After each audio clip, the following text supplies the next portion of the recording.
Hello student, welcome to Valini nursing academy. हम पढ़ रहे हैं बीएससी नर्सिंग फर्स्ट ईयर का subject fundamental of nursing. Fundamental of nursing में अभी हमारा चैप्टर चल रहा है हॉस्पिटल एंड डिस्चार्ज, जिसमें हम अभी पढ़ रहे हैं topic medico legal cases. Medico legal cases का मैंने इंट्रोडक्शन और कॉमन मेडिको लीगल केसेस के बारे में मैंने आपको बताया है प्रीवियस वीडियो में, आप जाके चेक कर सकते हैं। इसमें हमारा चल रहा है next topic death of the person admitted as a medico legal cases. अगर एमएलसी का पेशेंट हॉस्पिटल में एडमिट है और अगर उसकी डेथ हो गई तो उस कंडीशन में क्या क्या होता है वो हम आगे पढ़ेंगे।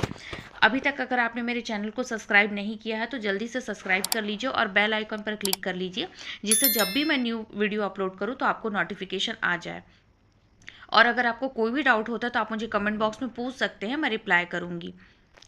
तो देखते हैं हम सबसे पहले कि पेशेंट अगर हॉस्पिटल में एमएलसी पेशेंट एडमिट होता है और उसकी डेथ हो जाती है तो क्या होता है। इन्फॉर्म द पुलिस इमीडिएटली, सबसे पहले आपको पुलिस को इन्फॉर्म करना होगा। Second, send the body to the hospital mortuary for presentation till the legal formalities are completed and the police release the body to the लोफुर हैरिस। डेड बॉडी को हम हॉस्पिटल मर्च्यूरी में जब हम लोग भेज देते हैं, हॉस्पिटल मर्च्यूरी में हम तब तक भेजते हैं तब तक रखते हैं जब तक उसकी लीगल फॉर्मेलिटीज़ पूरी नहीं हो जाती। और लीगल फॉर्मेलिटीज़ कंप्लीट होने के बाद पुलिस जो होती है डेड बॉडी को उसके जो लॉफुल हेयर्स है, मतलब इसमें क्या होते हैं आपके जो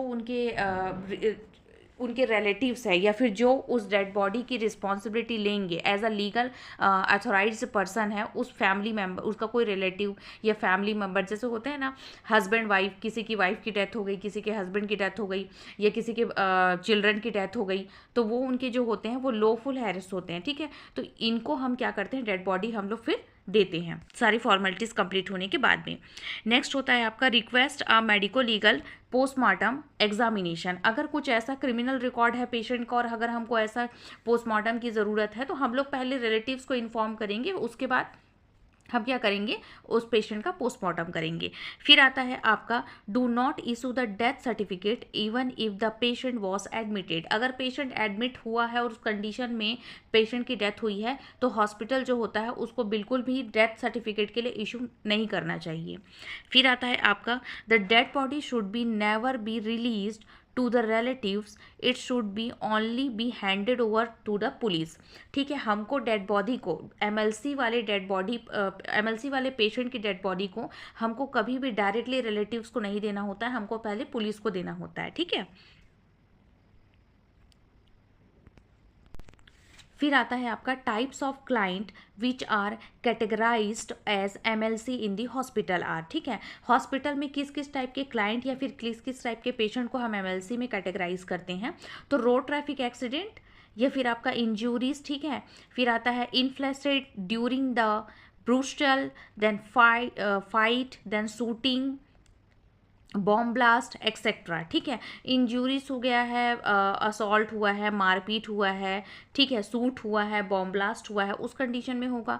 सुसाइडल केस में होगा, होमिसाइड केस में होगा, बर्न के केस में होगा, पॉइजनिंग, रेप विक्टिम या असॉल्ट। ठीक है, इस टाइप के जो क्लाइंट या पेशेंट होते हैं उसे हम लोग एमएलसी में कंसिडर करते हैं।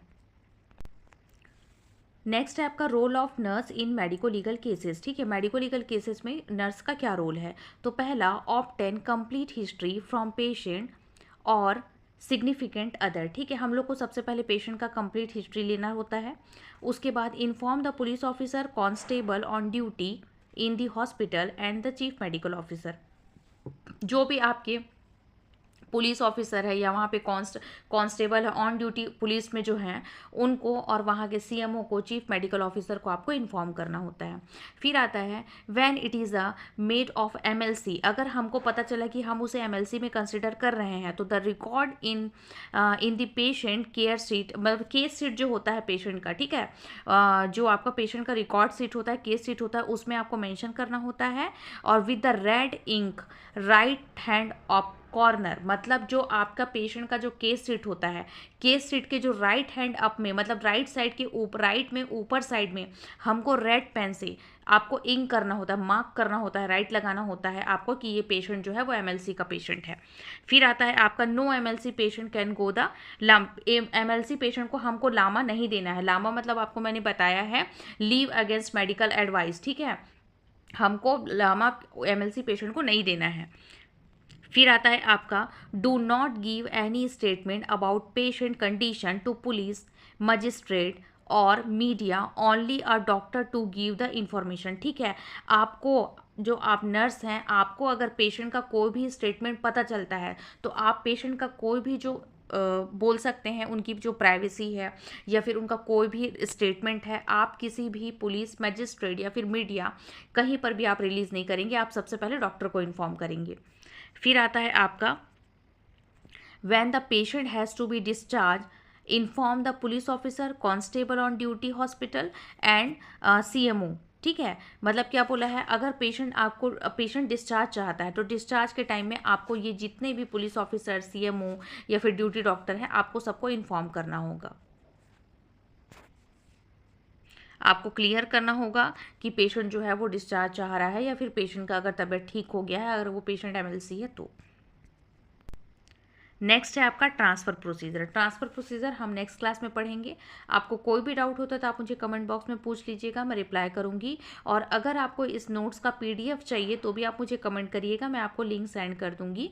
और अगर अभी तक आपने मेरे चैनल को लाइक नहीं किया है तो लाइक कर लीजिए, सब्सक्राइब कर लीजिए और अपने फ्रेंड्स को शेयर कर लीजिए। ठीक है, थैंक यू।